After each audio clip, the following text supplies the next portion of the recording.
Every great creative work stands on the shoulders of giants. Welcome to RetroInspection, where we examine and find out where the things we love today came from. Harlan Ellison's I Have No Mouth and I Must Scream, written in 1967, won a Hugo Award in 1968 for science fiction, and Harlan himself claimed that it was the most published story other than the Bible up to that point. What are your thoughts? It may vary, depends on how he counts, but okay, because I know Mickey Spillane's I, the Jury, is to the best information I have, outsold the Bible. So if he's talking about most reprinted, included in anthologies and stuff, and certainly for schools and things, 100%. Yeah. This is in a whole bunch of textbooks, or at least probably would have been until the last 10 years or so. Yeah, I'm not sure about any of that. Harlan liked to claim a lot of things. He was quite good at being a gadfly in Hollywood. He was a carny at his heart, and had been one in reality. So there's a lot of Corman-esque ballyhoo in this. Yeah. Well, I know I enjoyed this story quite a bit, but I also know that I enjoy his essays more than I enjoyed his fiction. Yes, I would say that I'm more for his nonfiction than his fiction. I think his only novel might be Spider Baby, and I haven't read that. No, he had like 20 novels. Oh, okay, because I know him mainly as a short story writer. Yeah, I many of which might be considered novellas today. I'm not sure, but we're all hoping for reprints and what have you. I know that his literary trust is looking to find a new publisher, I believe. Yeah, because I think Open Road had the rights for years and years, and they put out a lot. I've got a lot of those. I've got a lot of whatever the heck Open Road put out. So where else would people know Harlan from? Depending upon when you were watching television, extremely prolific TV writer. He did everything. I think, I'm pretty sure he did a Gunsmoke, at least one Bonanza, possibly more than one. I know he did 3 Burke's Laws. I know he did a Guns of Will Sonnet, obviously Star Trek. The Star Lost series was produced in Canada in the early 70s. Star Trek. Star Trek, well, yes, City on the Edge of Forever, but also which is Lost, regarded as the greatest Star Trek episode of all time, right? Depends on who you ask, but yes, that is the consensus. And if you asked Harlan, what would he say?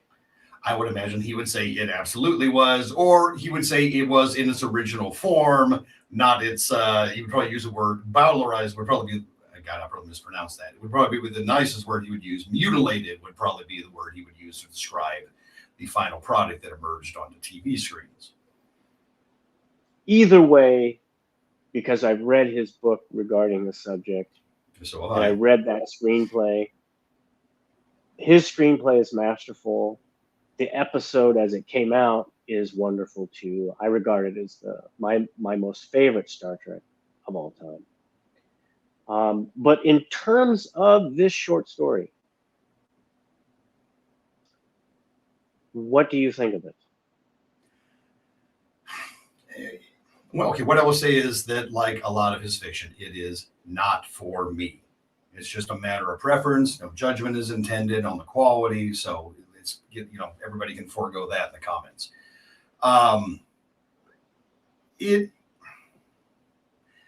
It is a horror story in science fiction drag more than more. It's not a straight science fiction, and of course he hated the term science fiction. He preferred the term speculative fiction. There's certainly a case to be made for that usage. So if I think about it as a horror story, I consider it much more effective. There are some peculiar details of it, that are probably related to the time in which it is produced. There are things you look at something from 1967, a lot of the time from the distance of 2024, and you're like, Yeah, boy, I don't know. That's, I mean, yeah. Do you want to get into the sex stuff? I guess this early, or are we going to save that? Well, let's give a summary of it, really. Okay, fair enough. Yeah, This, you're right. For context. this exactly because this story actually inspired quite a bit of what we see today in science fiction. I would go so far as to say Terminator, Matrix, a bunch of other stories, but it's essentially a story of 5 human survivors of the apocalypse who were kept alive by what's called the Allied Master Computer, or AM, which is an artificially intelligent supercomputer that, along with its cohorts in Russia and China, coalesced and destroyed the human race. And it hates humanity and keeps these 5 people alive for its own torture purposes, to express its hate. And I brought this up. I thought this would be a perfect episode for us to explore, because you look everywhere. What do you see? Oh, AI, it's gonna, my hair's on fire, AI, blah, it's gonna take over. Well, Harlan was writing about AI in the late 60s. Right. And, look, I know there are people out there like Ray Kurzweil who say we're coming on the singularity, and I mean, but Hasn't Ray been humping the singularity for like 40 years? Yes, he has. Okay, but it's coming. I mean, he's right. It's coming. We don't know when it's going to arrive, but it's coming. Sure, yeah. But really, this artificial, Harlan creates AM, and it is artificially intelligent. It has a personality of its own. It makes these horrible decisions. It's sentient enough to know that it enjoys torture and torturing human beings. Okay, so that's quite a bit different and very far removed from where we are today. Because yes, we have very fast, wildly inaccurate artificial intelligence in the form of what's called large language models. And essentially, those are a statistical study of language that basically puts words together based on their distance in this statistical study. So you might think that you're chatting with another person on the other end, but you're not. You're actually chatting with a machine that's correlating the language that you input to it and finds another correlation between the answer that should be given. It is not an intelligent decision, except to say that it's quite intelligent from the programmer's perspective of using this model to create something that is a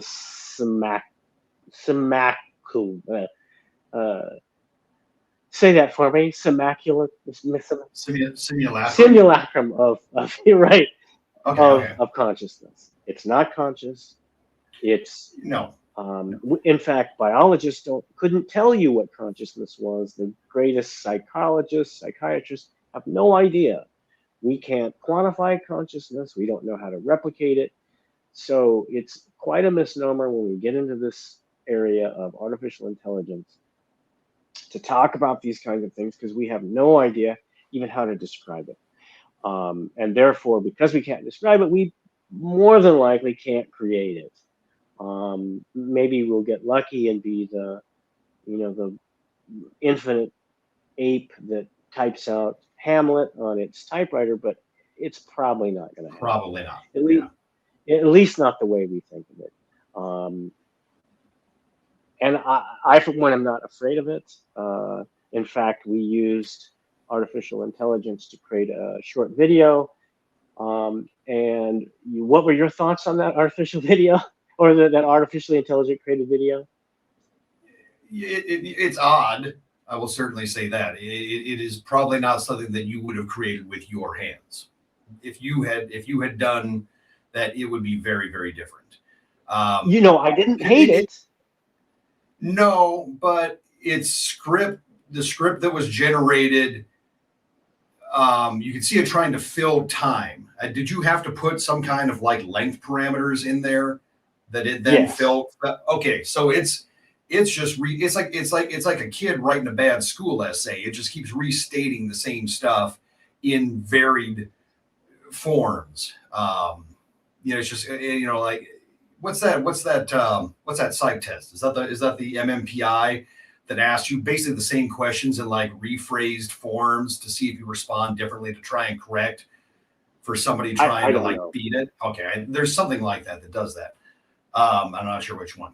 It's the Voight-Kampff or something. Well, that's the Blade Runner with the turtle and right. Brian James sweating all over the room. No, but what it was, so like you were saying, yeah, association obviously is not thought. And you're right. It just kind of puts things together based on what it has been fed previously to kind of, because the program knows it has to do that in order to pass what the programmers want. But this is, if you go back to our youth, that's garbage in, garbage out, which is a phrase that seems to have fallen into disuse, in the modern era, man. Because if you just let this thing chew on it, your results are not necessarily great. You should be afraid of it only in the sense as a professional author, because people are doing real shitty like AI translations that they are then say it could be your book. It's not currently, but I know other people's books are being subject to this, translated into other languages via AI in the worst possible manner, and then sold illegally on Amazon because Amazon does not care. Amazon has no interest in policing plagiarism. So that is not great for us. It's not great for anyone who's a writer. Well, that's true. And it's a shame because I'm of the belief that anyone can be a writer because people are natural storytellers. And, I know you have a differing opinion, but I don't. I don't actually in broad strokes. It's just, it's a question of ability. You're right. Yes. Anyone can tell a story. How well you tell a story is highly individualized. Right, and AI is basically in these models and in the creation of stories or works of art, which is plagiarism art. I don't know. That's a whole other thing. Yeah, they're taking, because these are statistical models. It's like it becomes you're creating from the middle of the pack. It's not the worst, and it's certainly not the best. And that's where we are with these LLMs and artificial intelligence. It's am I better afraid in of certain it? ways. No. And in fact, Nick, this reminds me of the .com bubble. Oh, 100%. 100%. And yeah. And all this talk, it's all market speak. Maybe there is an AI out there somewhere. I don't know. ChatGPT is the new pets.com. Yeah, I think so. And at least it gives Ray Kurzweil something to do.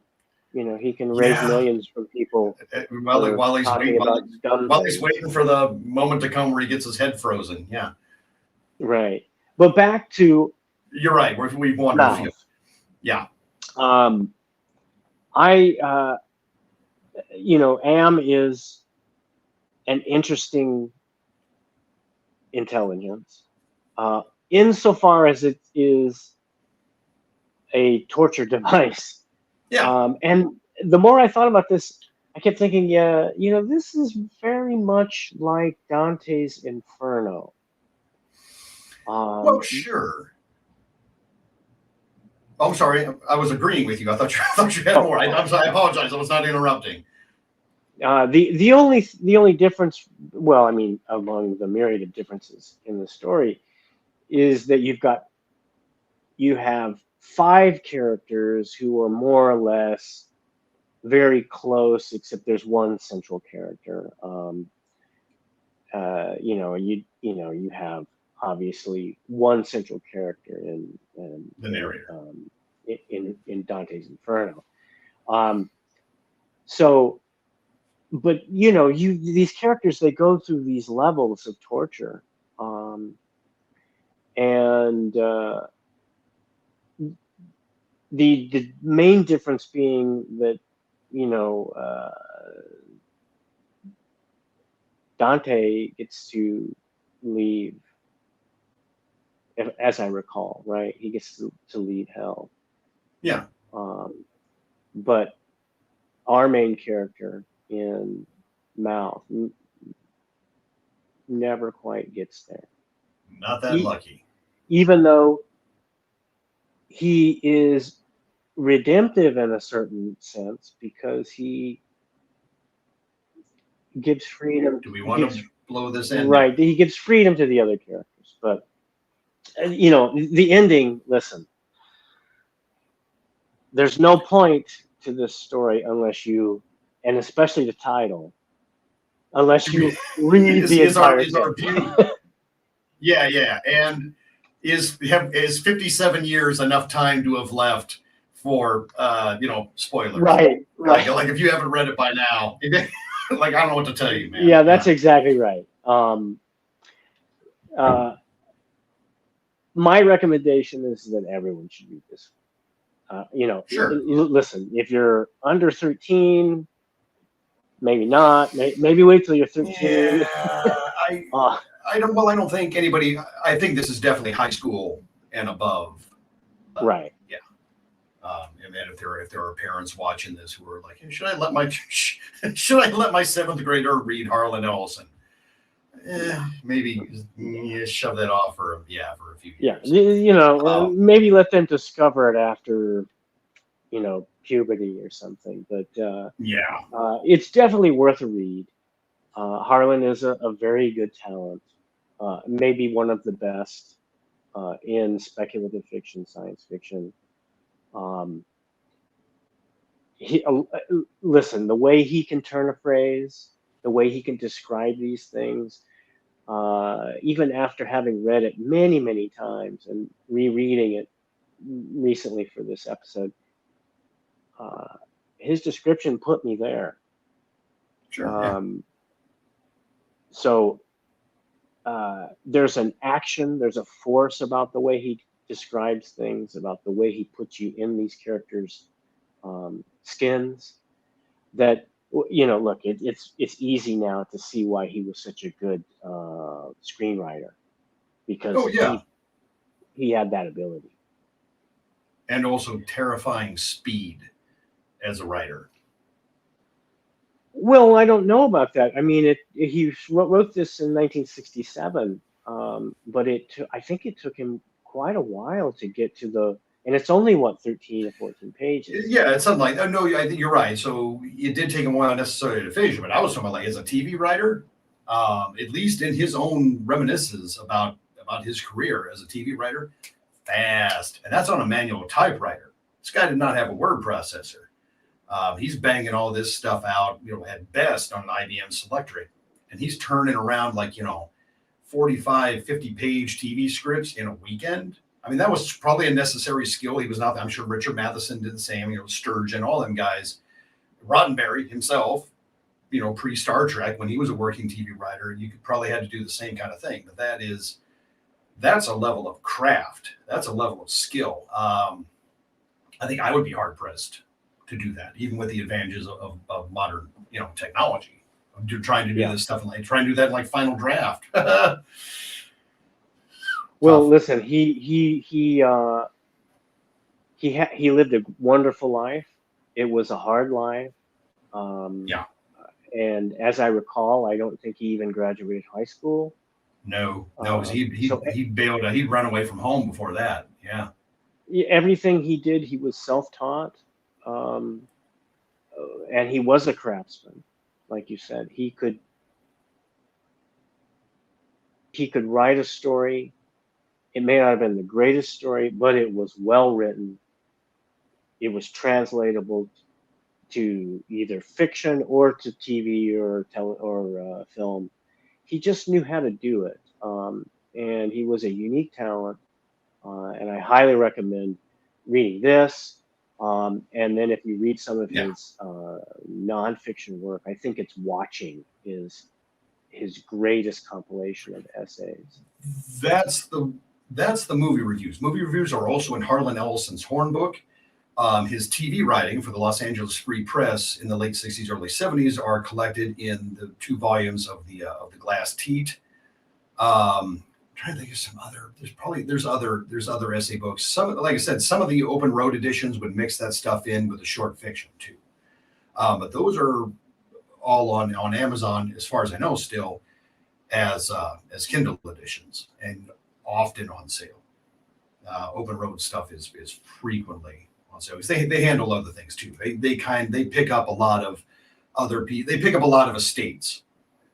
You know, like they've got all of Marco Vassi's books. They've got they've got, you know, the first 38 of Don Pendleton's Mac Bolan novels, like his Don's second wife sold the rights to those to Open Road, for example. Closing question. Sure. Who would beat in a boss fight between AM and Skynet? Well, but that's the thing. AM is Skynet. You'll remember what?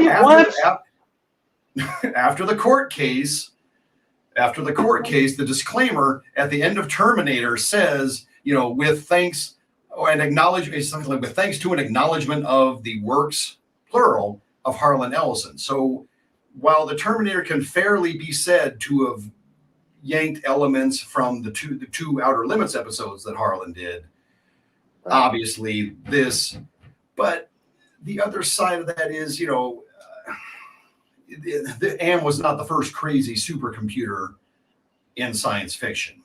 I think right around this same time is when you had Colossus, which was then filmed as Colossus: The Foreman Project. Which is a great movie, by the way. Yeah. Yeah, I've never read the book. It's hard to find. I don't think it's in print on. Last time I looked, you couldn't get it on Kindle. But did this predate 2001? 67 concurrent. Think about when Clark would have been doing this. Clark would have been doing the screenplay. Right. Or maybe Clark beat him. I don't remember.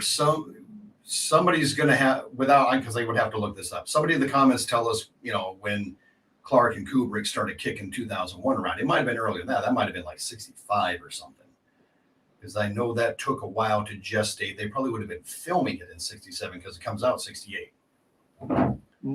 But I guess what we're really trying to say is that Harlan he may not have been the first, because AM certainly has its inspiration from all-powerful bad guys going back to the Greek gods and before. Well, yes, because you remember Harlan was an atheist. AM is also a god substitute, if not a hybrid of God and Satan. So, you know, he's going to have he has a dim view of the divine. Let's put it that way. But also, what we're trying to say to our audience and those who discover us is that Harlan is worth reading, because Harlan, while he was inspired by classics and whatever else, Greek gods, mythology, he inspired much of the things that we cherish today with this work and other work. So if you can, go and find him. And we'll provide links for you to do that as well. Yes. Yeah. He was just, with the crazy supercomputer thing, he was laboring in a vineyard where he was not alone. I mean, there was a crazy supercomputer on Bionic Woman at one point, for crying out loud. And on and on and on. Right. And you get and the evil car on Knight Rider is a version. What do you mean of that? So I mean that there was a crazy version of, there was an evil version of Kit's prototype was an insane Mad Dog killer. Well, I was trying to do my best imitation of Hal, but apparently didn't. Oh, sorry, I didn't get that. Right. I apologize. Well, I'm multi-talented, and obviously it came through. All right, Nick. Any closing thoughts? No. You want to talk about our next book? What we're doing next? Oh, right. What are we doing? Or shall I? Next, we are doing Gladiator, which is generally acknowledged to be one of the main influences on Superman. So we'll be talking about that in our next episode. And I hope you all join us for that. I appreciate you guys. If you sat through this whole thing, I appreciate you doing that. And we'll see you later on. Do you have any closing stuff? You just want to say No, goodbye? I think that's it. Yeah. Fair enough. Goodbye, everybody. Thanks Good night, for joining. everyone. All right, bye. Like, subscribe, repost, share everywhere. To see what else we're up to, visit xynobooks.com, xenobooks.com.